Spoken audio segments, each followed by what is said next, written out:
भारत के एक शहर की तंग गलियों से दो सहेलियां हंसती खेलती बाजार की तरफ जा रही थीं। एक को नए जूते लेने थे और दूसरी को रंग बिरंगी चूड़ियां खरीदनी थीं। बाजार ईद की तैयारियों से सजा हुआ था। कपड़ों के थान, चमचमाते जूते, मेहंदी की खुशबू और रंगीन चूड़ियों से दिल लुभाने वाले स्टॉल। दोनों लड़कियां हर दुकान पर रुक रुक कर चीजें देख रही थीं, कभी कहकहे, कभी शरारतें और कभी तारीफें। इसी दौरान एक बूढ़ा फकीर बाबा उनके करीब आया। वो आहिस्ता आहिस्ता बाजार में घूमता हुआ मुख्तलिफ दुकानों के सामने खड़ा होकर लोगों से भीख मांग रहा था। उसके हाथ में पुराना लोहे का प्याला था, लिबास सादा मगर आंखों में बरसों का दर्द।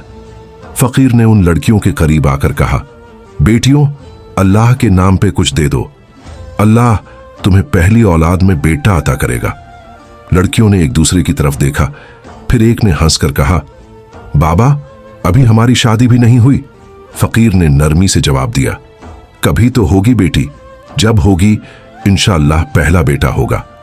यह सुनकर दूसरी लड़की शोखी से बोली, बाबा, आपके कितने बेटे हैं? क्या आपकी भी पहली औलाद बेटा ही थी? फकीर का चेहरा बुझ गया। उसने नजरें झुकाकर कहा, मेरी तो कोई औलाद नहीं। यह सुनते ही दोनों लड़कियां जोर जोर से हंसने लगीं। अरे बाबा, पहले अपनी दुआ अपने लिए तो आजमा लो, फिर हमें देना। ये कहते हुए वो वहां से आगे बढ़ गईं और एक चूड़ियों की दुकान में दाखिल हो गईं। चूड़ियां पसंद करने में मग्न थीं कि इत्तेफाक से वही फकीर बाबा वहां भी आ गया। उसने उन लड़कियों की तरफ देखा मगर कुछ न बोला। दुकान पर एक और औरत जो उसी दुकान में चिड़ियाओं देख रही थी, उसके पास गया और कहा, अल्लाह के नाम पे कुछ दे दो बीबी, अल्लाह तुम्हें बेटा अता करेगा। ये देखकर दोनों सहेलियां फिर जोर जोर से हंसने लगीं। औरत को कहने लगीं, इस बाबे की खुद की कोई औलाद नहीं और ये तुम्हें दुआ दे रहा है बेटे की। फकीर बाबा खामोशी से पलट गया। उसकी आंखों में उदासी थी। दूसरी सहेली को अब जूते लेने थे तो वो दोनों जूतों की दुकान पर चली गईं। अभी वो जूते पसंद कर ही रही थीं कि फकीर बाबा वहां भी आ पहुंचा। एक और औरत से वही बात कही, बीबी, अल्लाह के नाम पे कुछ दे दो, अल्लाह तुम्हें बेटा अता करेगा। सहेलियां फिर तंजिया अंदाज में हंसने लगीं और उस औरत को बोली, यही फकीर है, खुद की कोई औलाद नहीं मगर हर औरत को बेटे की दुआ देता फिरता है। ये सुनते ही फकीर बाबा ठिठक गया। उसने वहीं खड़े होकर दोनों लड़कियों की तरफ देखा, फिर आसमान की तरफ हाथ उठाकर बोला, जिस तरह तुमने मेरे दिल को दुखाया है, अल्लाह तुम्हें भी मां बनने की नेमत से महरूम रखे। ये कहकर वो फकीर वहां से चला गया। लड़कियों ने उस पर भी हंसी उड़ाई। अगर उसकी दुआ में असर होता तो उसके खुद के बच्चे होते। उसके बाद वो अपना सामान लेकर घर लौट गईं। कुछ ही महीनों बाद दोनों की शादी हो गई। शौहर अच्छे मिले, जिंदगी पुरसुकून थी। मगर जैसे जैसे वक्त गुजरता गया, 1 साल होने को आया, न कोई उम्मीद न कोई खुशखबरी। एक दिन दोनों सहेलियां किसी तकरीब में मिलीं तो एक बोली, कहीं वो फकीर बाबा की बद्दुआ तो। दूसरी ने फौरन बात काट दी, अरे छोड़, ये सब पुराने वक्त की बातें हैं, अब साइंस है, डॉक्टर हैं, इलाज है। उन्होंने फैसला किया कि अगले दिन किसी अच्छे डॉक्टर से मशवरा लेंगी। डॉक्टर ने मुकम्मल मुआयना किया। कुछ टेस्ट के बाद कहा, आप दोनों में कोई मसला नहीं है, मुमकिन है कि मसला आपके शौहरों की तरफ हो, बेहतर है उन्हें भी चेक किया जाए। उसी शाम दोनों ने अपने अपने शौहरों को सारी बात बताई। पहले तो हिचकिचाहट हुई, फिर वो मान गए और अगले दिन डॉक्टर के पास जाने पर आमादा हो गए। अगले दिन दोनों सहेलियां अपने शौहरों के साथ दोबारा उसी क्लिनिक पर पहुंच गईं।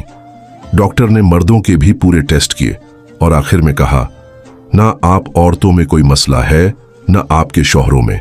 कभी कभी सब कुछ होते हुए भी औलाद का मामला सिर्फ अल्लाह की मर्जी पर होता है। डॉक्टर ने कुछ दवा दी और कहा, इंशाअल्लाह फायदा होगा, सब्र रखिए। वक्त गुजरता गया। दवा, दुआ, हकीम, डॉक्टर, हर दरवाजा खटखटाया गया। देसी टोटके भी आजमा ली, मगर 2 साल बीत गए। हर महीने उम्मीद जागती और टूटती रही। अब दोनों सहेलियों के दिल थक चुके थे। एक दिन वो दोनों फिर मिली, चेहरे मुरझाए हुए, आंखों में मायूसी। पारो बोली, शानो, मुझे अब यकीन होने लगा है, वो फकीर बाबा जिसे हमने बाजार में मजाक बनाया था, शायद उसी की बद्दुआ लग गई। शानो ने आहिस्ता कहा, अब सोचती हूं तो लगता है हमने वाकई गलती की थी, शायद हमें उससे माफी मांगनी चाहिए। उसी वक्त दोनों ने फैसला किया कि वो बाबा को ढूंढेंगी। शायद वही माफ कर दे, शायद उसी के पास कोई हल हो। दोनों बाजार पहुंची और सारा दिन एक एक गली छान मारी। हर नुक्कड़ पर उसे तलाश किया, लेकिन वो फकीर बाबा कहीं नजर न आया। शाम ढले थककर घर लौट आई, मगर इरादा पक्का था, अगले दिन फिर जाएंगी। दूसरे दिन जैसे ही वो बाजार में दाखिल हुई, दूर एक कोने में वही फकीर बाबा बैठा नजर आया। मिट्टी पर बैठा एक टूटे हुए थाल में कुछ खा रहा था। लड़कियां फौरन उसके पास दौड़ी और एक ने उसके कदमों में हाथ रख दिए। बाबा, आपने 2 साल पहले जो बद्दुआ दी थी वो पूरी हो गई। हम दोनों बांझ हैं। हमने हर मुमकिन इलाज करवाया मगर कुछ नहीं बदला। अगर हो सके तो हमें माफ कर दीजिए। फकीर बाबा ने चंद लम्हे उनकी तरफ देखा, फिर कहा, बेटियों, मेरी जुबान से निकले अल्फाज अब मेरे इख्तियार में नहीं।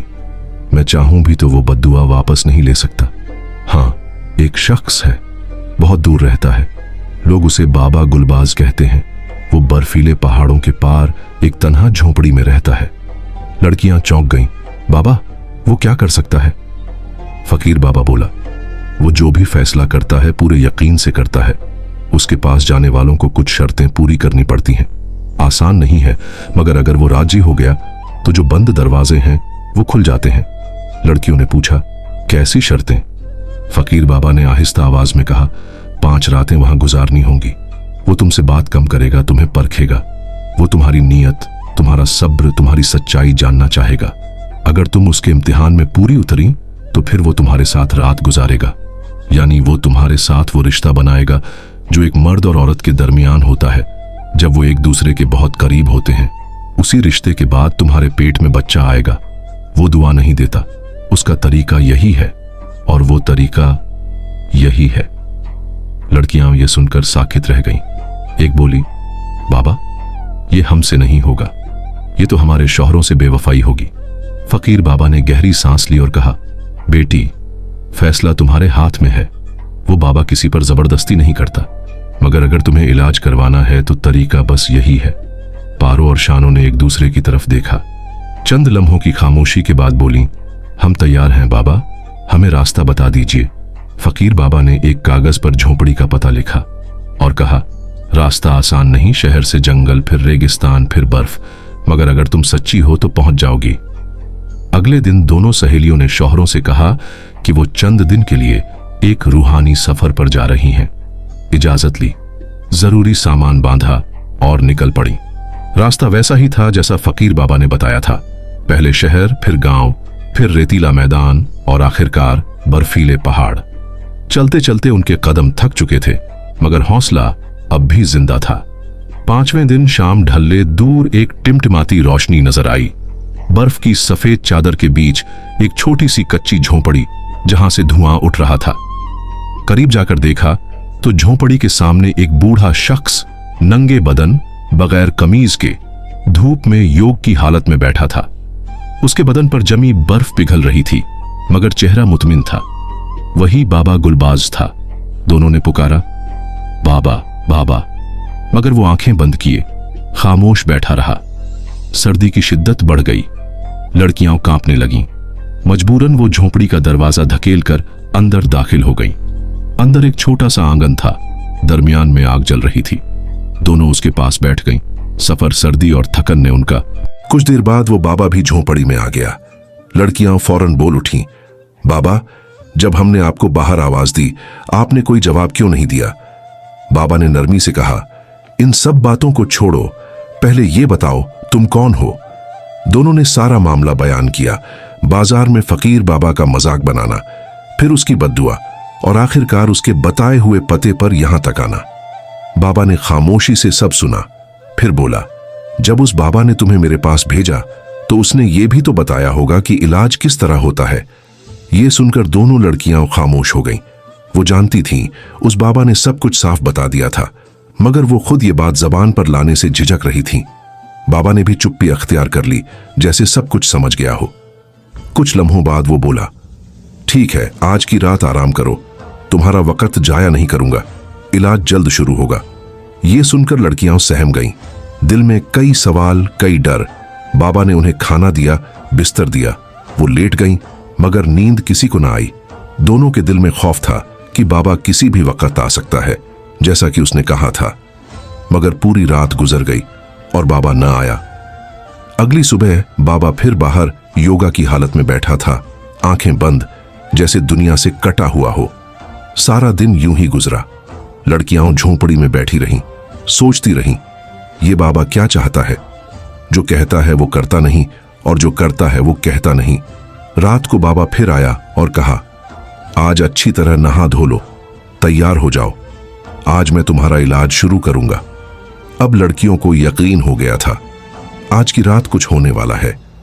दिल जोर जोर से धड़कने लगा, हाथ पांव कांपने लगे, मगर जैसे पहली रात वैसे ही ये रात भी खामोशी से गुजर गई। बाबा आया ही नहीं। जब सुबह आंख खुली तो बाबा फिर बाहर योगा में बैठा था। अब दोनों सख्त परेशान हो चुकी थीं। तीसरी रात आई तो बाबा फिर वही बात दोहराकर चला गया, तैयार रहो, आज की रात मैं तुम्हारे पास आऊंगा। दोनों ने सोचा, हम खुद चाहते हैं कि इलाज हो, हमने अपने शौहरों से वक्त मांगा है, सफर किया है, तो फिर बाबा आता क्यों नहीं? मगर तीसरी रात भी यूं ही गुजर गई। इस बार वो वाकई थक कर सो गईं, क्योंकि 2 दिन से जाग रही थीं। चौथी सुबह बाबा की इबादत मुकम्मल हुई तो लड़कियां उसके पास गईं। कहा, बाबा 3 दिन गुजर गए, हमने शौहरों से कहा है कि 5 दिन बाद लौटेंगे, आप कुछ कर नहीं रहे। बाबा ने गहरी सांस ली और कहा, जब तुम आई थी मैंने पूछा था कि तुम्हें मालूम है इलाज कैसे होगा, तुम खामोश रहीं, मैं तुम्हारे जवाब का इंतजार कर रहा था।